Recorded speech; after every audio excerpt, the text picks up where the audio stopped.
Hurmatli ustozlar, demak sizlar bilan yana Buxoro nomli Umid Shukurov hamda Elmurod Qorjabovning 2025-yilgi milliy sertifikat qo'llanmasining 4-variantini tahlil qilishni davom etyapmiz. Demak, biz g'azal tahliliga keldik. Vaqtga eshkin zohir etsam, vahim erur o'lmak menga. Gar nihon tutsam dag'i jon xavfidur beshak menga. Demak, avval tabdirini yaratib olamiz, ya'ni tushunib olamiz. Agar men ishqingni oshkor etsam, o'lish menga vahimali erur. Agar ki nihon tutsam, ya'ni pinhon tutsam, jonga xavf bo'lishi aniq shubhasiz menga degan ma'noni beryapti.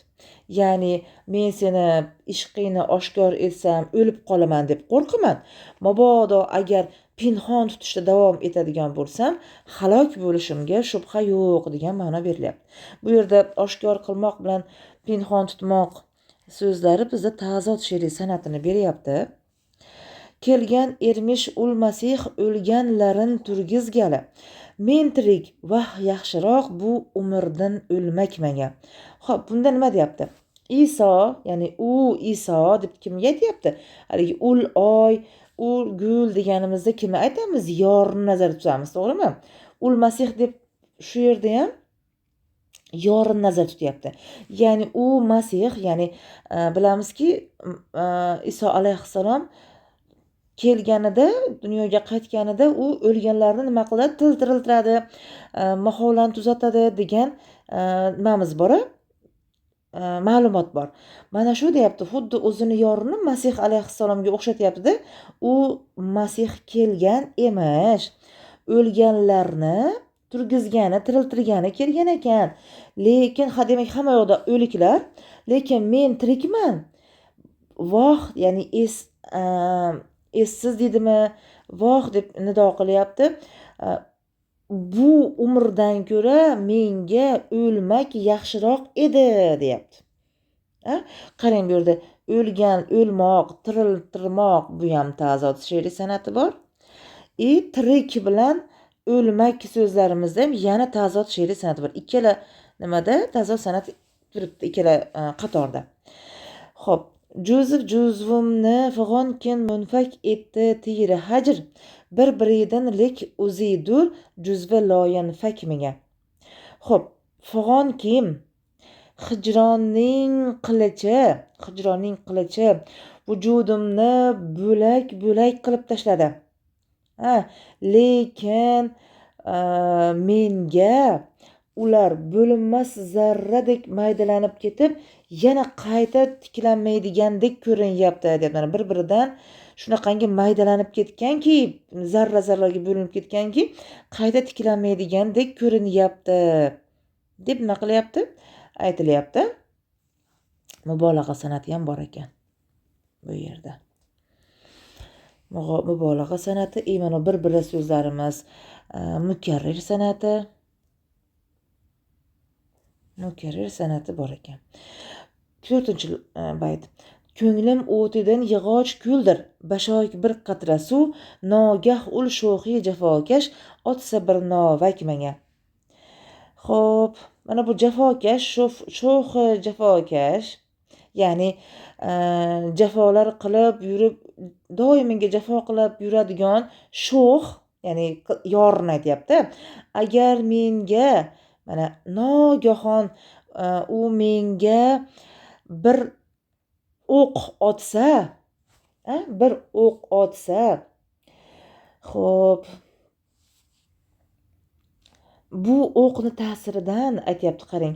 Buning o'tning o'qini, mana bu o'q bo'ladigan bo'lsa, mana bu uchida temir bo'ladi-yu, o'shani bashok deyiladi. Mana shu bashok degan. Amonati nimadan bo'ladi? O'tin, yog'ochdan bo'ladi. To'g'rimi? Yog'ochdan bo'ladi. Shu jafokash sho'x menga bir o'q otsa nogahon deyapti. Uni ko'nglimning o'tidan, ko'ngli endi yonyapti. Ishq o'tida, shu ko'nglimni o'tidan, yonayotgan olovidan mana bu bashoki erib bir qatra suvga aylanadi. Mana bu yog'ochi esa kulga aylanadi deb aytyapti. Yonib kul bo'ladi degan ma'noda aytyapti. Demak, bu yerda hop sho'xi jafokash istiora ketyapti ekan. Mana bu yerda ham istiora bor. Ul Masih deganimizda Masihdan qarz olib, nima yoriga nisbatan aytyapti. Xo'p, ana endi o't, kul so'zlarimizdan tanosib she'ri san'ati chiqadi. Xo'p, ana endi keyingiga qaraymiz. Oltin izinib erib kuygan soyu xolis bo'lur. Ne ajab sarg'arsa yuz yetgan soyu emgak menga. Sayu degani mana bu yerda sari degan ma'noni bildiryapti ekan. Xo'p, endi mana bu 5-baytning mazmuniga e'tiborimizni qaratamiz. Qarang. Agar ishq mashaqqatidan yuzlarim borgan sari sarg'ayib ketsa, mana sarg'ayib ketsa yuzim, ajab emas, chunki oltin ham olovda izinib, ya'ni eritgan sari yana ham haligi tozalanib xolis bo'ladi. Haligi kirlardan kuygandan keyin haligi nima desa bo'ladi? Kuygani sari, mana soya degani sari degan ekan ustozlar. Kuygan sari bu barcha gardlardan, haligi yomon narsalardan nima bo'ladi deyapti? Xolis bo'ladi, ya'ni tozalanadi deyapti. Xullas, men ishqdan qanchalik kuyib yuzlarim sarg'ayib ketsa ham mayli, bu ajablanarli holat emas. Chunki oltin ham kuydirgani sari tozalanadi. Xuddi men ham shu oltin singari tozalanyapman demoqchi. Xo'p, endi ne ajab sarg'arsa yuz, bu yerda mubolag'a ketyapti ekan, chunki yuz sarg'ayib ketmaydi. Ya'ni ishqdan sarg'ayib ketmaydi. Xo'p, ketdik. Undan keyingisi.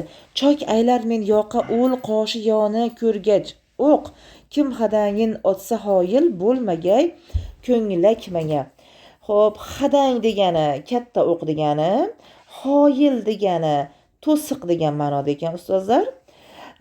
Endi qarang, bu deyapti. Bu ul qoshi kamon, mana bu qoshi yo deganda yoy ma'nosini bildiryapti. Mana bu yoyni bilasizlar, bundoq egilgan bo'ladi. Qoshi kamondek yoy, bunaqa egilgan yor deyapti, ya'ni ul qoshi yo deb yorni aytyapti. Ul qoshi yoyni ko'rgach, tashbih san'ati ham ketyapti bu yerda. Ul qoshi yoyimni ko'rgach men yoqamni chok aylayman, ya'ni yoqalarimni yirtib tashlayman. Chunki u menga, qarang mana bu yerda.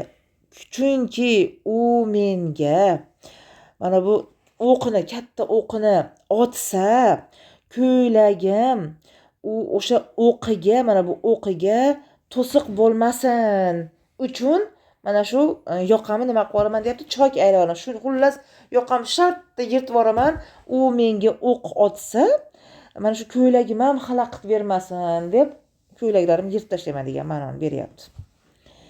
Xo'p, qoshi yo deganimiz tashbih san'ati ham bor ekan, ya'ni qoshi yoga o'xshaydigani. Qoshi yoydek degan ma'noda. O'q, hadang so'zlarimiz tanosibni beradi. Xo'p, boda hajridin oqarmish ko'zlarim ey pirdayr nido ketyapti shu yerda. Aylagilmay shishasidan sindirib aynak menga. Bodani, ya'ni sharob bilamiz, mana bu sharob may degan ma'noda keladi boda so'zimiz. Ey dayr piri, ya'ni davrning piri, sharob yo'qligidan, ya'ni sharobning hajridan mening ko'zlarim oqarib ketdi. Endi sen mayni, shishasini sindirib menga oynak yasab bergin, ya'ni aylagin deb aytyapti. Bu yerda nido she'riy san'ati ketyapti.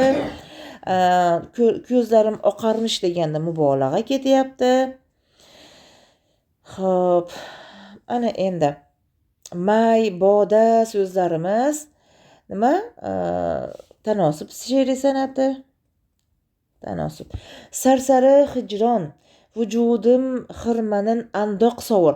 Sarsari hijron, ya'ni hijronni mana shamol bo'ladi-yu, izg'irin shamol bo'ladi-yu, bo'ron deydimizmi? O'sha sarsari degan shunaqa. Ey hijronni anaqa sovuq izg'irini bu yerda ham nido ketyapti ekan-a? Nido ketyapti. Vujudimning xirmonini shundoq sovurginki, kim fano yo'lida sarsar bo'lmasin hamtak menga.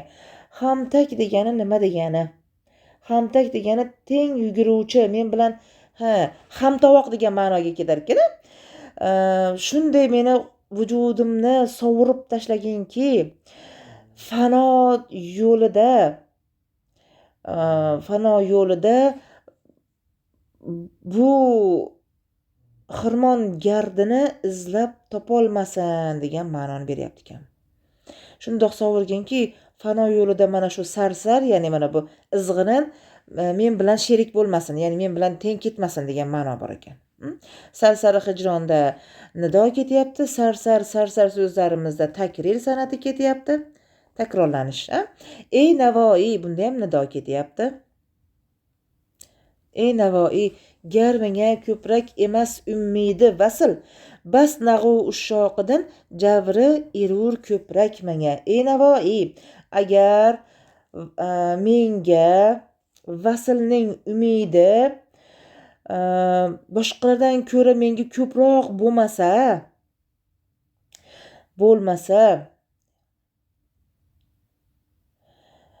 bo'lmasa-yu, nima uchun u menga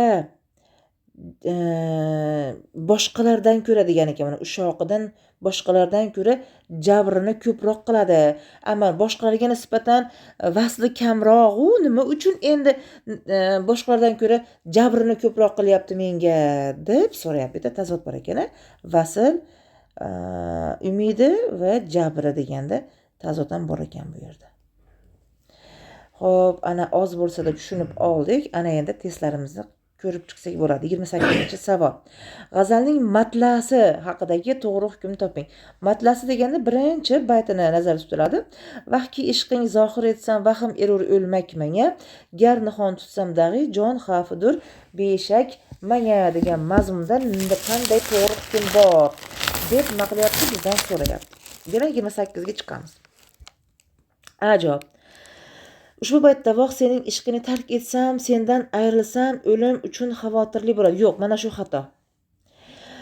Javob. Ushbu baytda vohki ishqingni paydo qilsam, ya'ni tashqariga chiqarsam, o'lish men uchun vahimalidir. Agarda bu tuyg'uni yashirin nihon tutsam, joning menga xavfli bo'lishi shubhasizdir. Jonning menga xavfli bo'lishi shubhasizdir degan fikr mavjud. Aynan mana shu javobimiz to'g'ri. Aynan mana shu javobimiz to'g'ri. Haqiqatda ham shu mazmun aks etyapti. 29-savol. G'azal matnida aks etmagan ma'lumotni topishimiz kerak. Aks etmagan ma'lumotni.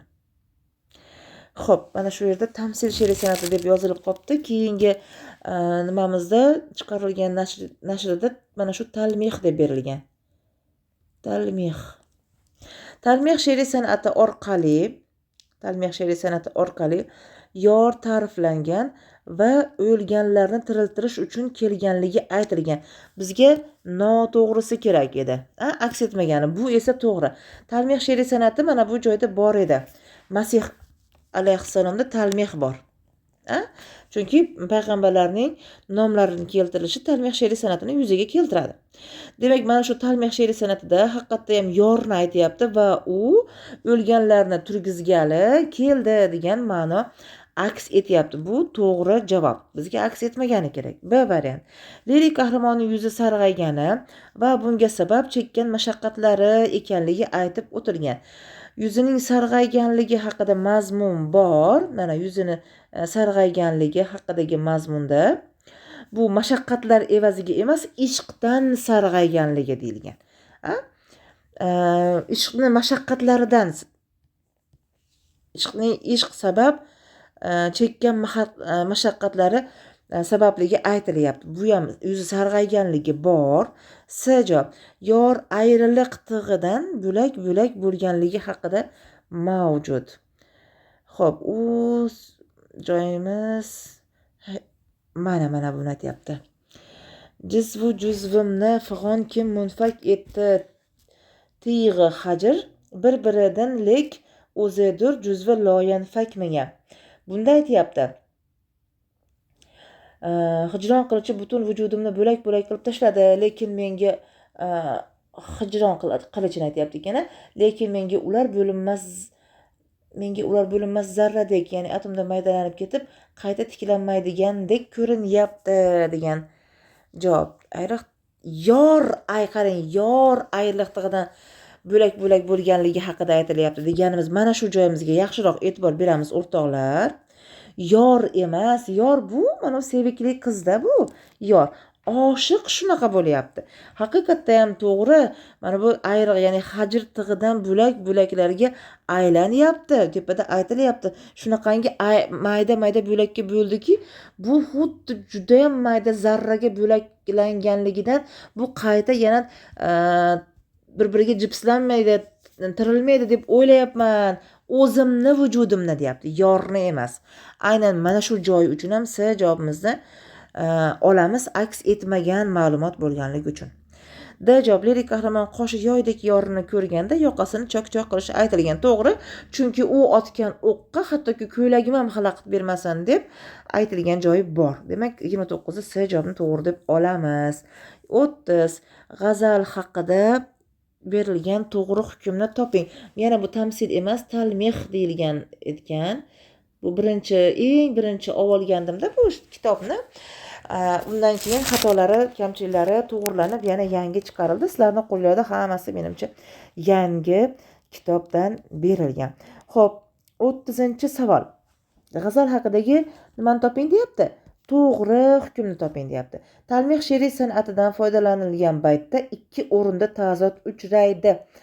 Talmihimiz bitta baytimizda bor, ya'ni ikkinchi baytda mana kelgan ermish ul masih o'lganlarni turgizgali, men tirik vaqt yaxshiroq bu umrdan o'lmak menga. Va yuqorida aytganimizdek tazod ikki o'rinda turyapti, aynan talmih bor matnda. Demak, 30da o'z-o'zidan A javobimiz to'g'ri deb olsak bo'ladi. Qolganlari, qarang, qolganlari nimaga xato? G'azal matnida takrorga asoslangan she'riy san'atlar uchramaydi. Biz topdik takrorga asoslangan she'riy san'atlarimizni. Mana mubolag'a turibdi, to'g'rimi? Mana mubolag'a so'zlar takroriga asoslangan. Mana bu yerda takrir she'riy san'ati turibdi, mavjud, bu xato. Mana uchramaydi degani xato.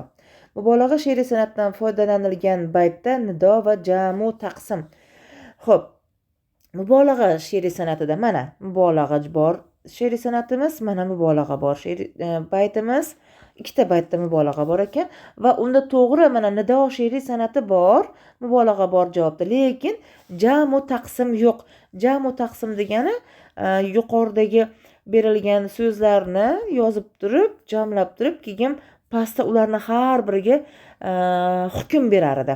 Ana shu jamu taqsim she'riy san'ati mavjud emas. Aynan shuning uchun ham har bir baytdagi she'riy san'atlarni tahlil qilib chiqishga harakat qildim. Demak, mana bu jamu taqsim yo'qligi uchun ham bu S javobimiz xato. May shishasi ko'z oynakka o'xshatilgan yo'q. Aynan ko'z oynak deb berilmagan. Men ko'zlarim oqarib ketdi. Endi menga mana shu mayni shishasidan menga sindirib oynak qilib bergan deyapti. Lekin aynan ko'zimga ko'z oynak deyilgan mazmuni yo'q. Shuning uchun ham bu javobni ham noto'g'ri deb olamiz. 30A javob bo'ldi. 31. Begona bayt haqidagi to'g'ri hukmni aniqlang. Ustozlar, begona baytimiz bu maqta oxirgi javobimiz, oxirgi baytimiz maqta bo'ladi. Undan bitta oldingisi esa begona bayt deb nomlanadi. Demak, begona baytimiz bizda 8-bayt. Sarsari hijron vujudim xirmanin andoq sovur, kim fano yo'lida sarsar bo'lmasin ham takmanga degan baytimiz ekan. Bu haqidagi to'g'ri hukmni toping deb aytyapti ekan. To'g'ri hukmni toping deyapti ekan.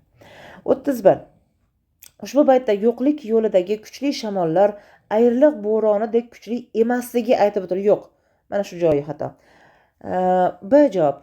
Ushbu baytda lirik qahramon ayriliq bo'ronidan vujudi xirmonini sovurishini so'raydi. Andoq sovurki degan joyi bor, mana. Andoq sovurki, ey sarsari hijron, shu ey yozilmagan, lekin o'sha bilsak bo'ladi, shu sarsari hijronga qarab aytilyapti. Demak, to'g'ri javobimiz B variant bo'ldi. Xo'p. C javob nimaga xato? Lirik qahramon yorga erishish uchun yo'qlik yo'lining kuchli shamollari bilan hamroh bo'lishdan ham qo'rqmaydi. Yo'q, yorga erishish uchun degan joyi yo'q. D javob. Ushbu bayt aroqning kuchli shamolidan lirik qahramonning vujudida hayot nishonalari sovib borishi, mana shu joyi xato. 32-savol. Maqta haqidagi noto'g'ri hukm topamiz ekan. Lirik qahramonning o'ziga murojaat qilishi kuzatilyapti. Ey Navoiy deyapti, mana o'ziga murojaat qilishi bor. Demak, bu to'g'ri javob. Endi noto'g'risini topishimiz kerak. Lirik qahramonga oshiqlarning jabri ko'proq. Yo'q, oshiqlarning emas, yorning jabri. Lirik qahramonga oshiqlarning jabri ko'proq ekanligi bormikan? Qani qaraylikchi. Oshiqlarning jabri ko'proq ekanligi aytilyapti. Mana.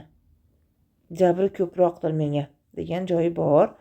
Ana endi keyingisiga qaraymiz. C javobga qaraymiz. Bu ham bor ekan. Ushbu baytda lirik qahramon vasl umididan voz kechadi. Mana bu yerga qarang. Vasl umidi degan joyi bor. Unda men kechaman demayapti. Menga boshqalarga nisbatan vasl umidi ko'proq emas u. Nimaga endi boshqalardan ko'ra jabrini ko'proq qiladi, deyapti. Mana ko'proq so'zimizda mana bu yerda takrir sanati mavjud ekan. Demak, bu yerda vasl umididan voz kechdi degani xato. Voz kechgani yo'q. Aslida nimaga deb turib nima qilyapti? Iddao qilyapti. Demak, noto'g'ri hukm deb C javobni olamiz. D ga qarab qo'yamiz. Vasl umidi lirik qahramon uchun ko'p emasligi aytilgan. To'g'ri. Nimaga menga ko'p emas, boshqalarga ko'p, u boshqalar bilan vasl misol qilyapti, ya'ni ko'pchilik bilan ko'rishyapti. U bitta ko'rish ham ular uchun vasl bo'lgan o'sha paytda. Demak, 32-savolimizning to'g'ri javobi C variant bo'ldi. Xo'p, g'azallarimiz to'g'risidagi testlarimizni ko'rdik. Sizlarga yoqqan bo'lsa, xursandman g'azallarimizni tahlili va she'riy san'atlarimizni berilishi. Va bu men uchun layklar bosishga arziydi deb o'ylayman va sizlardan juda ham xursandman. Xo'p, 33, 34 hamda 35 va sintaktik tahlilga izohlar berilgan. Xo'p, demak tekshiramiz. Odamzod tafakkur va ehtiros, ruhiyat va iymon dunyosida yashaydi. U yuragida e'tiqod bilan, ishonch bilan tirik va butun. Nima bo'layapti bunda? Hammasida juda ham ko'plab uyushiq bo'laklar berilyapti. Mana tafakkur va ehtiros, ruhiyat va iymon, e'tiqod bilan, ishonch bilan, tirik va butun so'zlarimiz nima? Uyushiq bo'lak. 33A javob bo'ldi. 34. O'zlikni yo'qotmoq ana shu olamdan judo bo'lmoqdir. Bu inson imoratidagi rukunlarning, ya'ni ustunlarning sinmog'idir. O'zidan oldingi bo'lakni izohlab to'ldirib kelgan bo'lak nima deb aytiladi? Ajratilgan bo'lak deb aytiladi. Demak, 34 F variantimiz to'g'ri ekan. 35-savol. Menga qolsa, endi siz bu shaharda yashamang. Tezda boshqa joyga ko'ching. Nima qilyapti? Menga qolsa degan joyiga e'tibor beramiz. O'rtoqlar, kechirasiz, mana bu rangini boshqa qilib olay. Menga qolsa deganda biz endi siz bu shaharda yashamang, tezda boshqa joyga ko'ching degan fikrga nisbatan aytilayotgan munosabat deb olamiz. Va buni biz kiritmali gap sifatida D variantga olsak bo'ladi. To'g'ri javoblarimiz D. 36-savol. Har uchala so'z bilan ma'nodoshlik hosil qila oluvchi so'zni yozing. Bemehr ona, samarasiz natija, salbiy fikr. Mana shu bitta so'zga tushadigan bitta so'z birikmasiga tushadigan bitta so'z topib olamiz. Ya'ni bemehr ona. Qanday ona bo'ladi bemehr ona? Bemehr onamiz Bu yomon ona deylik. Yomon ona tushdi. Endi shu yomon so'zini keyingi so'z birikmasini o'rniga ham qo'yib ko'ramiz. Samarasiz natija, yomon natija. Haqiqatan samarasi bo'lmagandan keyin u natija bizga kerak emas, yomon. To'g'rimi? Endi salbiy fikr. Qanaqa fikr? Yomon fikr. Tushdi. Hammasiga tushdi. Demak biz mana bu joyga yomon deb yozib qo'yamiz. Yomon so'zi uchalasiga ham nima qilyapti? Ma'nodoshlik hosil qilyapti. 37-savol. Berilgan gapda qo'llanish lozim bo'lgan tinish belgilarining to'g'ri ketma-ketligini yozing. Gyote va mana bu yerda deb yozgan edi turibdi. Demak, bu ko'chirma gap deb qo'shma gap. Va bizda Gyote aytayapti-da, endi olishi deb yozgan edi deganda, demak bu yer Gyoteni aytgan so'zi. Gyote degandan keyin 2 nuqta qo'yishimiz kerak. Mana bu joyga 2 nuqta qo'ydik Gyotedan keyin. Va endi uning gapi boshlanyapti, qo'shtirnoqni ochamiz. Shu qo'shtirnoqni ochganimizdan keyin iloj bo'lsa mana shu inson so'zi bosh harf bilan yozilishi kerak edi. Bizda mana shu nima bo'lib qolibdi? Jinday xatolik ketib qolgan bu. Menimcha o'sha kompyuter xizmatining ishi. Demak, mana bu yerda 2 nuqtani qo'ydik. Ana undan keyin qo'shtirnoqni ochdik. Qo'shtirnoqni ochdik. Qo'shtirnoqni ko'rinyaptimi pastdagisi? Mana bu qo'shtirnoq. Bundoq qilib qo'yaman. Endi inson uchun albatta, mana bu albatta degan so'zimiz ikkala tomoni bilan nima bilan ajratiladi? Virgul bilan ajratiladi. Albatta, faqat bitta ulkan baxtsizlik bor. Bor deyapti. Xo'p, qanday baxtsizlik? Buni endi davomida ko'rishimiz kerak, izohini beradi. Shuning uchun ham biz bu yerga nima 2 nuqta qo'yib qo'yamiz. 2 nuqta qo'yildi. Baxtsizlik bor. Bu uning qalbini haqiqiy hayotga mutlaqo ta'sir ko'rsatmaydigan yoki uni mehnatdan chalg'itadigan g'oya qamrab olishi. Gap tugadi. Qo'shtirnoqni berkitamiz. Olishi qo'shtirnoqni berkitdik. Darak gap bo'lganligi uchun virgulni qo'ydik.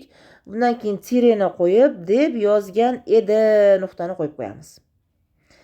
Shundiga Gyote 2 nuqta, qo'shtirnoqni ochamiz. Inson uchun virgul, albatta virgul, faqat bitta ulkan baxtsizlik bor 2 nuqta. Bu uning qalbini haqiqiy hayotga mutlaqo ta'sir ko'rsatmaydigan yoki mehnatdan chalg'itadigan g'oya qamrab olishi. Qo'shtirnoqni berkitamiz, virgulni qo'yamiz, tireni qo'yib deb yozgan edi nuqtani beramiz. Mana shu tinish belgilarimiz to'g'ri bo'ladi. 33-savol. Bilan, uchun, haqida, ko'makchilari bilan sinonim bo'la oladigan kelishik qo'shimchasini yozing. Xo'p, haqida qarang. Ana shu voqea haqida aytib ber. Yo o'sha voqeadan aytib ber, o'sha gapdan aytib ber. O'sha gap haqida aytib ber, o'sha gapdan aytib ber. Danni oldi. Uchun, ukam uchun yo'q. Seni u xursand bo'lgani uchun senga sovg'a berdi. U xursand bo'lganidan senga sovg'a berdi. Tushdi. Bunga ham tushdi. Bilan. U avtobus bilan keldi. U avtobusdan keldi. Yo'q. U Toshkent bilan masalan deylik, Andijonga Toshkent bilan keldi. Yani Toshkentni aylanib keldi demoqchi. Toshkentdan keldi desak ham tushyapti. Zo'rg'a tushdi bunga bilanga. Yoki boshqa yana biror bir misolingiz bo'lsa, iltimos yozib keting. Mana shu aynan bilan o'rniga, bilan ko'makchisini o'rniga dan kelishi qo'shimchasini qo'yganimiz ham sinonim bo'la oladigan birorta misolni, yana ham yaqinroq, men aytgandan ko'ra yaqinroq misol topsangiz, iltimos yozib keting. Hammamiz uchun xayrli bo'ladi.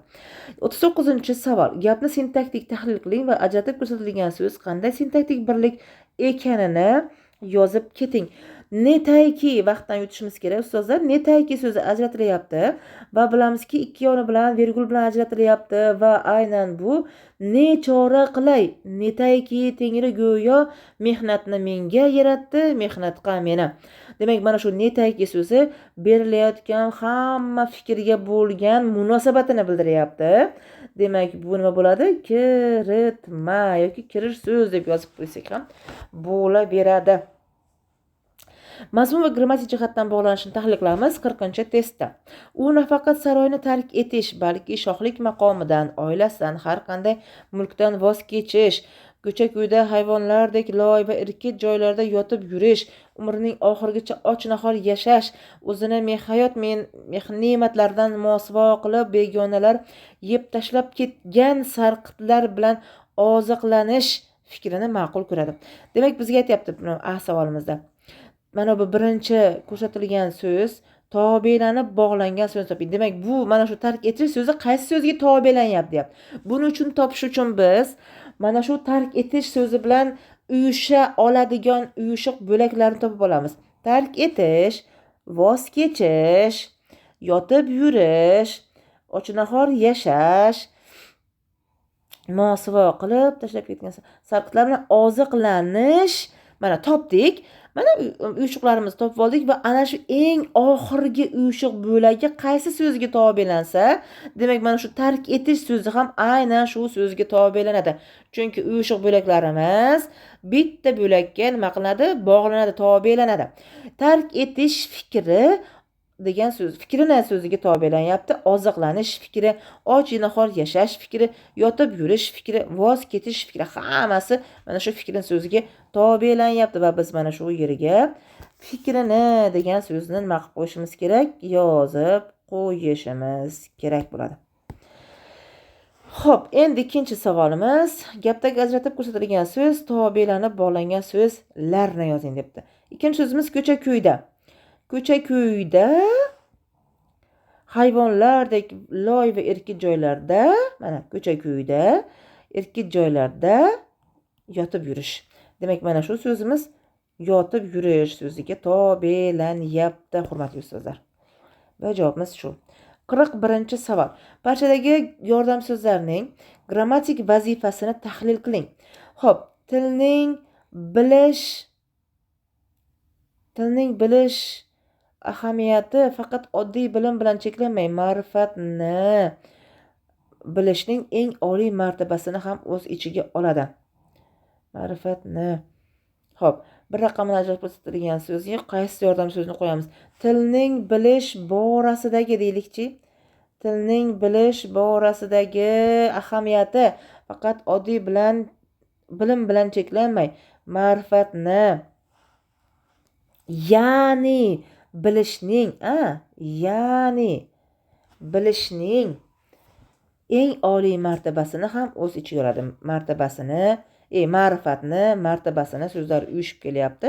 Shuning uchun ham ma'rifatni so'zini bu ya'ni so'zi nima qilib ketyapti? Aniq ta'kidlab beryapti. Xo'p, 31 ikkala so'zini yozdik. 42 41ni yozdik deganim. She'riy parchani tahlil qiling va savollarga javob yozing. Bu pari paykar sanam go'yoki mahzun ruhdur. Lali Xizr obi hayoti qaddi umri nuhdir.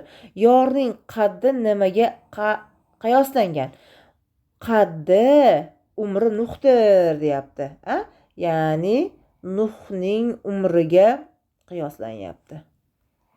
Ya'ni Nuhning umri uzoq bo'lgan-u, xuddi shunaqa qaddi ham uzun bo'lsin demoqchi bo'lib qaddini o'xshatyapti. Ikkinchi misradagi qaysi so'z istiora san'atini vujudga keltirgan? Biz eng yaxshi taniydigan so'zimiz lal so'zi turibdi. Qaysi so'z deyapti? Ya'ni lal so'zi istiora san'atini yuzaga keltiryapti. Lal bu lab ma'nosini bildiradi. Lab ma'nosini bildiradi. Lekin bizda nima qilishimiz kerak? La so'zini yozishimiz kerak. 43. She'riy parchaning qofiyasini tahlil qiling. Samadni noz uza ul chobuki balog'a boqing. Pari boshinda malak parridin o'tog'a boqing.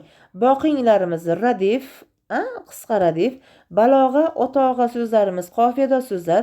Ularni qo'shimchalardan xalos qilsak balo hamda o'to degan so'zlarimiz paydo bo'ladi va ularda eng oxirgi takrorlanib kelayotgan tovushimiz o tovushi. O tovushi cho'ziq unli bo'lganligi uchun buni biz raviyga olamiz. Demak, o raviy deb yozamiz. Raviyni yozganimizda o raviy bo'ladi. O, u, o unlilari kelsa raviy bo'la oladi. Lekin a, i, e bo'lsa bu raviyga o'tmaydi. Oni oldik. Ana endi qofiyaning qaysi turi shakllangan deyapti. O so'zimiz, mana bu o raviyimizdan keyin tovushlar davom etyapti. Endi bu nima bo'ladi? Mutlaq qofiya bo'ladi. Mutlaq qofiya.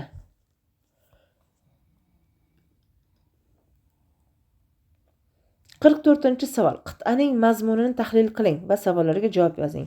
Olma-yu gulob qaynaturg'a, tabi ermas ul qozonga rog'i.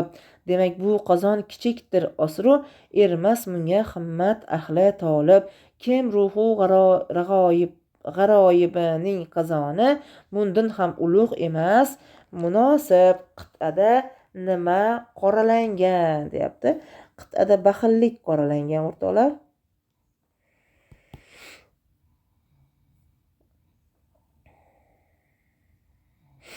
Qoralangan illat nimaga o'xshatilgan desa, aynan qora qozonga o'xshatilgan. Qozonga o'xshatilgan.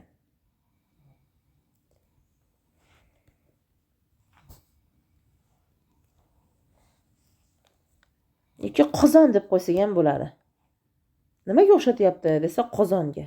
Qozon deb qo'ysak ham yetadi. 44-chi savolimiz tugadi. Demak, barcha 4-chi variantni hammasini tahlil qilib chiqa oldik. Yoqqan bo'lsa like hamda podpiska bosib qo'yasizlar. Men esa bundan boshim osmonga yetadi. O'tkazgan vaqtlaringiz uchun rozi bo'ling, hurmatli ustozlar. Men ham yetkazgan mehnatim uchun albatta roziman. Allohim ikki dunyoyimizga foydali bo'ladigan ilmlar nasib qilsin. Sog' bo'linglar, salomat bo'linglar. Keyingi tahlillarimizda uchrashguncha omon bo'ling.